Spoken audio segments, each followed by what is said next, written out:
Hello, everybody, and welcome to Side Hustle Ideas. I am Bill, the company's expert, and this is a little bit of a different episode. We are on a new day instead of Mondays and Thursday. Now I'm doing this on Tuesday, so hopefully you can you're here or you're watching this on the replay. And today's episode is called "You Can Do This." This is for everybody who's ever wanted to take control of their career, take control of their destiny in a very melodramatic way, and be able to do something of your own, be able to harness your creativity and your talent to succeed. And specifically, we're going to be talking about succeeding with a side hustle. That's the very beginning of this process, of this journey to being able to have financial freedom and have creative freedom and have control over your career and not live a life of corporate slavery. And a special confession to you guys today. I have done absolutely no preparation whatsoever. I didn't have any time to prepare, so we're going to do this together. So if you do have any questions, you should see the chat box right next to my face if you're on watching on the desktop or on a device. Or if you're on your phone, it should be, I think it's below, right? It's below the what do you call it? The window, the video feed. Get in the chat, ask me some questions. I will be happy to respond to those. But I envisioned this is for people who a little part of them wants to be able to do something creative, do something business-like, do something that creates income, creates money for you, and you harness your value directly rather than having to go through an intermediary, which is an employer that is someone who turns your value into income directly, right? Instead of being able to do it yourself, a lot of people, they go through an employer who essentially does that for them, right? They tell you you're worth this, and they will pay you a certain amount. And what's really going on behind the scenes is that you're actually creating this much value for them, and what they're doing is they're paying you this much of it and keeping the rest for themselves. Some of that is justified, but a lot of times it goes too far, and basically people are being exploited. It's as simple as that. And it's a consequence of not really being able to understand your value and not being able to harness your value directly and turn it into income. Now, is this for everyone? No. Some people get jobs, they work their entire careers as an employee, and that's fine. That's cool. But others of us, we don't necessarily have to follow that career path. Okay, I'm someone who hasn't followed that career path. That's what's led me here to be able to talk about it and possibly help others who are wanting to do the same thing.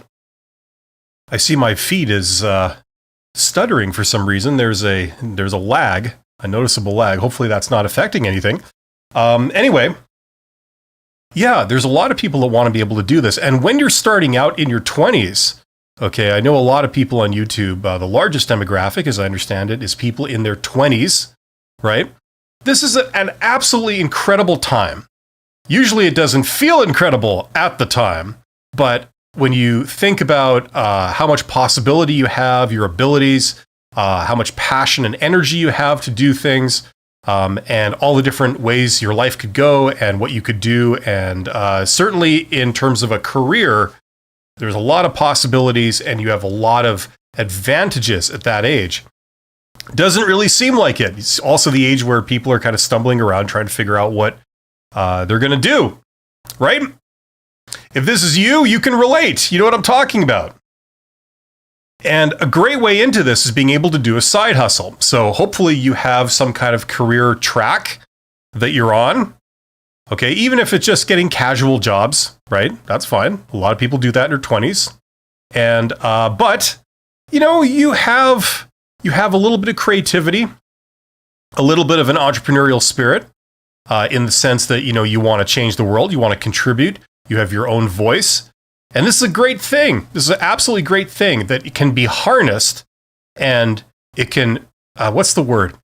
You can make it come out, you can make yourself come out on top directly because of it. It's that simple. And what I like about the whole side hustle thing is that it's the easiest way to get into this, okay? It's all about, in my opinion, others will tell you that you need to take great risks, okay? Just stake everything on the throw of the dice and jump, right? And that's true to a degree, but I feel that when people recommend others do that, they're really missing out on a lot of the details. You want to control your risks. You want to manage your risk. There's no need to ruin yourself just to like learn something or take a chance, you know? Life is about learning. Life is about pushing yourself a little bit out of your comfort zone in a manageable way. You don't want to necessarily bet the farm on it. You don't want to stake your entire livelihood on it every single time, but it's about pushing yourself to learn new things, to do new things, and for the most part, you will be rewarded for that. Okay, that has been my experience over, a 40-year career. And I fully encourage people to do it, to go on your own path. And a great way to do it is to start with something as easy as a side hustle. If you've never been in business, if business is not your thing, you didn't go to business school, but you have some brains, you have some talent, and you have some desire, it's totally the way to go. It's a great way to just put your toe in the water and see if this is for you, see if you enjoy it. And a lot of times when you do that, you find that you like it, especially if you have a little bit of success right at the beginning on a small scale. It kind of whets your appetite for doing this, right? Let's see, we got Zarzar. Shane, for the energy boost with side hustling contents. Well, great. My pleasure. Who's Shane? It's we says, how do you take the risk? Do you just plunge in once the idea is there, or more of research which can be derailing? Okay. Excellent question. ITS, if that's how you say your name. Listen, at some point, you have to go for it. You have to take a chance. You have to take a risk. You have to do something you've never done before. Do something that you're not totally confident in. You have to risk embarrassment. You have to risk failure. You have to risk making a fool of yourself. You have to risk putting your foot in your mouth. You have to risk a little bit. Now, you can manage your risk. Okay. What I would recommend to people is that you don't do things that require tons of cash. Okay. Tons of money. That I would really think closely about, okay? But in every other sense, the things I mentioned, risking your dignity, risking your looking like an idiot, risk like you looking like an amateur, you don't know what you're doing, stumbling around in a world that you're unfamiliar with. You don't know how things work. You don't know how people talk. You don't know how people act. You don't know what's the thing to do. Okay. You have to risk that. That's the way we learn. Okay. So you do have to take a risk to a degree. You have to risk those things. Certainly. You have to be comfortable with that. You have to say, look, I'm going to go for it. And at the end of the day, something that might help you is to tell yourself, like, look, at the end of the day, at least I did something. At least I tried something. All those people that never ever try, they never ever step out of their little comfort zone and do things, okay? They can talk really big and they can judge me, but you know what? At least I did something. At least I stepped out of myself and stepped into a world and floundered around a bit, but at least I did that. Most people can't do that. Most people have an aversion to that, okay? What makes us do it? Well, passion, desire, ambition. Right? If you really want to work in a certain place or in a certain industry or do a certain thing, but you've never had contact with that world, you don't know how it's done. You don't know how people go about doing it. You don't know the first thing about it. Okay? Usually it's the desire to do it that sort of forces us. It pushes us over the edge so that we do it. Okay? So yeah, take the risk. Risk your effort, your energy, your dignity. Okay? All of that, definitely. I would just preach a little caution if it's something that requires tons and tons and tons of money, because it is a fallacy that you need to spend a lot of money to get into business. Okay, that's something that people say. People just blindly repeat that. And it's based on some actual valid principles, but those principles don't apply universally in every situation. You know what I mean? Some things do take money. And I've talked about that on this channel in the past, where if you want to get into certain industries, for example, there are huge barriers to entry. There's just no way to start operating in that business without having assets or having certain things. Yeah, in that case you do, but you don't have to choose that thing, nor do you have to break into it necessarily that way. Okay, so I would just be very cautious of spending a lot of money. The other thing about money is that if you try something that takes a lot of cash, okay, that gives you one chance. So you try it and you fail. And you learn a bit. Okay, great. But often it means that you can't then try again. Because if every time you try, you've got to spend a lot of money, that really limits how many throws of the dice you have, right? So that's the other reason. That's probably the most important reason why I would recommend people that, don't spend a lot of cash. It's about learning and trying things. And because I have a background as an engineer, and because I have that engineering mindset, you don't have to accept limitations. You don't have to accept trade-offs. If you're an accountant, if you're a lawyer, you naturally think in terms of trade-offs. You think, well, you either do this or you do that. There is no weird middle thing, right? Engineers don't think like that. Engineers think like, okay, how can I do this and do that at the same time? These are not trade-offs. How can I get, a really fast car with incredible gas mileage, right? That's how engineers think. They don't think like, oh, well, either you get a really powerful car or you get one that has good gas mileage. And they go like this. It's a trade-off. There is no weird middle ground. There is no way of satisfying everything at once.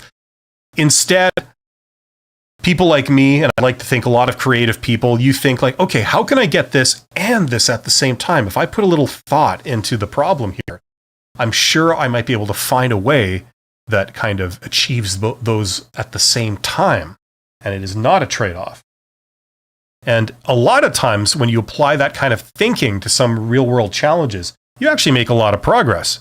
The reason why a lot of people fail is because they're not even thinking like that in the first place.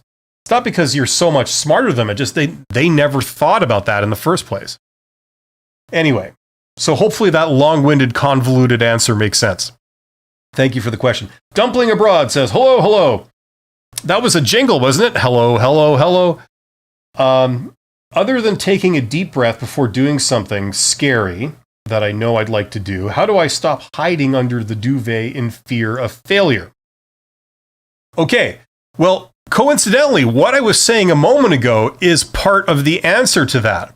Okay, let's say the way you view your situation is you view your situation that you're here and you want to be here. Okay, and as far as you know, there's two states. You could either be here or you could be here. You can't be somewhere in the middle. That would be right here somewhere. Okay? Well, if you start thinking about it and start theorizing and then start researching, maybe there is, this is a very bad analogy, by the way. Maybe there is something right here. Okay? There is a halfway point. There is a way in. Okay? That allows you to take a risk, take a bit of a jump to get there, right?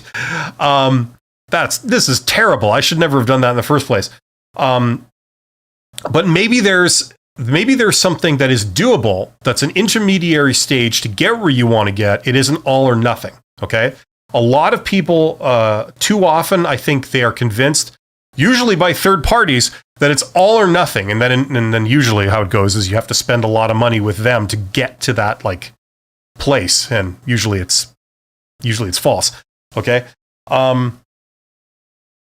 so yeah, I mean, but listen, at a certain point, you need to take a risk, you need to jump, but you've got to manage those. Okay, it is not good practice to try and bet the farm, to stake everything on like a roll of the dice. It just doesn't work like that. The odds of that succeeding are very poor. The odds are that you're going to lose everything. So what we do is we do carefully controlled managed risks, and that's how we do these things, And when you're in your 20s, I know this is hardly original, but it's true. You're going to be floundering around. You're going to be trying things and failing. You're going to be failing at most things you try. And that sounds very negative, but it's actually not, because in order to learn to walk, you've got to fall down a bunch of times, right? If you ever observed a baby or whatever, a toddler, they learn to walk, which is an incredible thing in itself. It happens every day, so we don't realize how incredible it is. But it's actually a very incredible thing. But the path to get there is they stumble quite a bit. They hurt themselves, right? It's not fun. It's hard work. If you start trying things, you are on that journey, okay? And if you keep going, eventually you will get there. You might get there in 2 years, you might get there in 10 years, but you will get there, okay? So it's about trying things, okay? And I would say just go and do it. As long as you're not staking your life savings or your fortune on something, go and do it, okay? It's well worth it. And the more you do, the more you learn, the more informed the next thing you try will be, right? There's a lot of people that, they learn all kinds of intermediary things on this journey. They learn about people, okay? Like how to talk to people, how to, like the networking element where, if you want to do a certain thing, you want to learn a certain thing. How is this done? How could I do this, right? That's basically the information you're after. Well, there are a lot of people around you that know exactly that. They know that information. What you're wanting to learn, they know that. They could tell you it, okay? The problem is that you don't know who those people are. You don't know where they are. And even if they were right in front of you, you wouldn't know what to say to them. You wouldn't, there wouldn't be a good reason why you would have that interaction in the first place. What reason would they have to speak to you? What would you say to them? Like things like this. Where I'm going with this is that this is an intermediary skill. Okay, so in the process of stumbling around and trying to figure out how to break into an industry or a career or learning a certain thing, you discover, for example, how to network with people, how to discover those people, how to contact them, how to converse with them, and then how to get the information you're looking for. Another step beyond that would be how to get those people to work with you in a sort of partnership type arrangement. If I help you with this, would you be able to help me with that? Kind of type arrangement. That's sort of the next step. Now, learning that skill is not particular to any industry or occupation, or way to make money, but it's a constituent skill of that. So as you're floundering around and doing this stuff, you're going to pick up a lot of those, okay? How to get answers, how to deal with people. Another thing would be, the nature of a lot of industries. You find that a lot of how a lot of industries work, there's a lot of commonality there. So, and this kind of thing. But you start, right? Okay? The thing is to start. And people like me that are older, we look back at people in their 20s and even people in their 30s, and we're jealous. We're jealous of the amount of energy they have, the amount of passion they have. It's an incredibly exciting time. Speaking from experience, it usually doesn't feel that way at the time. You feel like you're, out of your comfort zone and, you're floundering around, you're not succeeding, you're not on your A game. That's how it feels. But the reality is that that's the period of your life where you're making the most progress. You're making the most rapid progress, of any other period in your life, before or after. It's a very exciting thing. ITS says, got a thing or two today, thanks. Okay, good. Dumpling says, another question. No, that's fine. You ask away. Do you have any tips and advice for people who can get hyper fixated on things for short amounts of time? I know I want photography, video, but I've got two or so many ideas. Yeah, listen, I believe I know what you're talking about, at least with the too many ideas thing. It's easy. Like some people, when you talk about something you're passionate about, say in your case it's photography or a video photography business idea, okay? You could brainstorm like 20 different things you could do, that would make money, that would satisfy your creativity, that would be fun to do, that would be an idea. right? You have to have the focus to be able to focus on one of those long enough to be able to learn about it, to be able to do some research and go out and try something and see if it gets you anywhere, right? The other element, though, is that you're going to be learning as you go, and you may learn things that, you try idea number one and you learn that you hit a brick wall. It can't really go any further because of some new thing you've discovered, but it opens the door to idea number two. So if you can easily switch to idea number two, maybe you can get further with idea number two, and so on. You can't be super single-minded about these things. Once again, this is something I encountered in when I went back to business school and I was doing pitch competitions where students would come up and they would do a presentation. They would do pitches for an idea, and they would essentially pitch, you'd write a whole business plan. And the problem was the business plans were very, very rigid, right? It was this culture of okay, what's your idea? Tell me. And you have to have figured it all out in great detail. You've got to have planned 10 steps ahead. You've got to have estimated everything down to the last detail and planned for it. That's not really, in my experience, the way things work in the real world, because if you're at the beginning, you don't know the details yet. You don't know how it's going to go. So you can't have this super rigid, plan that you're going to sort of put into motion, like step 1, 2, 3, 4. All you can basically do with certainty is say, I'm going to take this first step.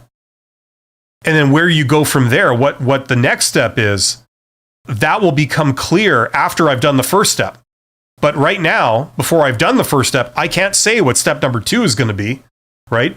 So it's that kind of process. So it's great that you have a lot of ideas, and it's great that you can focus on one thing at a time. That's great. You have that as you say, hyperfixation on that. But you've got to assemble those abilities in that order, right? Try one thing, take your best shot, see where it goes, and then be flexible enough to sort of switch gears possibly to pursue the next step. Okay, if that makes sense, that's how I would say. Yeah. EGRNHL says, what do you think about reselling or delivering groceries or packages on the app services? Well, like any business idea, it has potential, right? But it depends on the devil's in the details. Depends how you do it. Now, my first thing would be, and this is just me, the first thing that comes to mind is that has very low barriers to entry. Because basically anybody, when it comes to delivering groceries or buying groceries, anybody could do that. It's not a skill that really separates you from anyone else. The vast majority of people would be able to do those things. However, I do recognize that will not be the single biggest challenge. The biggest challenge will be the trust, right? Would you trust a stranger to go out and shop for you and buy groceries for you? Possibly not, right? Okay. So you would only go to a certain person or a certain place for that service. What would it take to convince someone or a company to trust them enough that you would take a chance on that, right? I don't know the answer to that. That would be a problem to solve in that particular business, right? So I know that's going to be the critical part of it. Okay. The other one would be discovery. How would people know about this? I mean, I suppose you could do it the brute force way and put a pamphlet in the mailbox of every house on a street and say, consider, using the service, right? So it has potential to succeed. The other thing, though, is that it's one of those things where the big players in the game will have economies of scale. They'll have a clear advantage over the little people, right? So those are the negatives. However, the positives are that not a lot of people are thinking about that.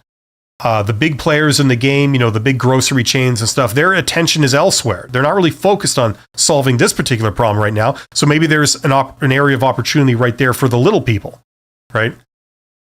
While the big players don't have their act together. So you could take advantage of that. What I would do is I would just go out and I would start talking to customers immediately, potential customers, and get to know what are the things stopping them from hiring you or anyone else to provide the service for them. Do they not believe it makes financial sense? Like, what's the stumbling block? And then see if you can convince them and get a few customers out of it. If you can't, and it's a really tough sell, as it turns out, then you're sort of getting your answer there, right? But if you go out and talk to people, and after talking to them, asking them a few questions and explaining, what the idea is, they say, yes, I would really like to use that service if you ever do come out with it. And you say, okay, well, if you feel that way, can I sign you up for it? Let's do this, and see if that goes anywhere. That's how I would go about it, right? And only if that is successful and you get a lot of enthusiastic people that are willing to start using the service that you would provide, only then would I take the next steps and start to figure out some of the operational details. So, I mean, that's just what kind of went through my head when you mentioned the groceries thing. Darken, if I'm saying that right, Darken says, hello, successfully passed the first step interview, all thanks to your videos. Oh, this is like a job interview thing. Okay. Yeah. I'll be back tomorrow to talk about job interview stuff. This is about side hustles and entrepreneurial venture. But yeah. So EGR says, is it best to consult with a CPA before starting a side gig? No, it isn't. No, that's it's unnecessary, right? Everything administrative is unnecessary at the beginning. You don't have to talk to a lawyer. You don't have to talk to an accountant. You don't have to talk to any kind of patent or IP person. You don't have to get a business license. You don't have to write a business plan.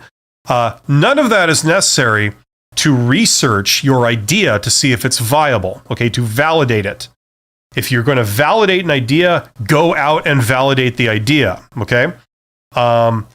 If in the process of doing that research and validating it, you get people lined up wanting to pay you, then that's a good problem to have, okay? You take their money, you provide your service or product, whatever you're doing, and now that you have money coming in, that's when you get CPAs, lawyers, business licenses, et cetera, et cetera, et cetera, et cetera. That's where when you get that stuff. You do not consult any of those people or do any of those things first, because it's putting the cart before the horse. Okay?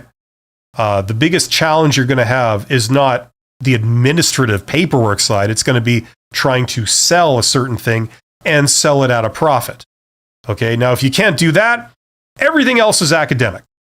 Business licenses, incorporating, taxes, lawyers, accountants, all of that is completely irrelevant if the idea has shown to not be valid. Right? That's how these things work. Okay, I'll give you an example. Let's say you wanted to start a business where you bake cookies or cakes and you sell those to people, right? Now, the way this stuff works is you, depending where you are in the world and under what conditions are, there's going to be some kind of health regulation. You can't just cook food in your house and then sell it publicly to people you don't know. Because it has to be inspected by the health inspector and has to be approved. You can't be putting poisonous products in there and stuff. Food is regulated, right? It has to be approved. You can't just make some concoction in your home and then sell it as a food. You can't do that. There's regulations involved in that. It varies from country to country, jurisdiction to jurisdiction on the details, but there's going to be some kind of regulation, right? So let's say that was your ambition, right? Now, what should you do first? Should you go and apply for a health license and get the recipe approved and all this kind of stuff? What I would say is, first of all, don't do that. Go and see if you can sell a cake. If you live in a house on a street or you live in an apartment in a building, go see if there's people near you that would buy your thing, you know? And if they say yes, then it's telling you, okay, maybe this could work. In which case, if you start selling a couple to people near you, you know, it validates the idea, and then, okay, this might actually work. And then you think more about business licenses and, you know, all the administrative side of it, the health regulations, that kind of thing. You know, that's the idea, right? You know, that's the order to do things in. Okay. Now, obviously, that's going to depending on what we're talking about, you know, but generally speaking, that's how you do things. Administrative stuff comes later. Validate the idea first.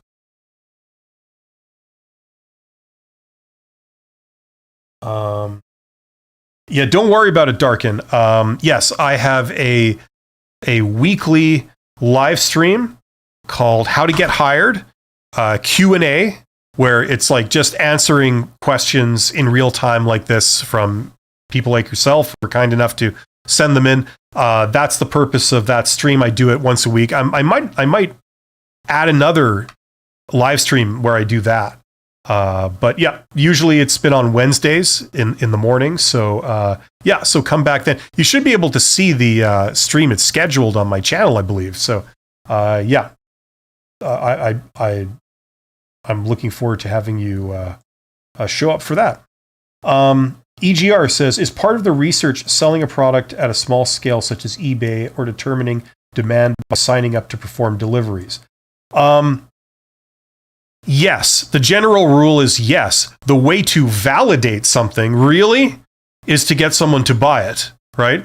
A lot of people talk about sort of intermediary type things where you basically get people to say that they like it. You ask them what they think. You know, if I were to sell this, what do you think? And then someone says, oh, I'd buy it if you were selling it. It's like, yeah, okay, that's encouraging, but that's not the same thing as validating it. The only thing that really validates something is if people are actually willing to part with their cash to purchase the offering, right? The service or product.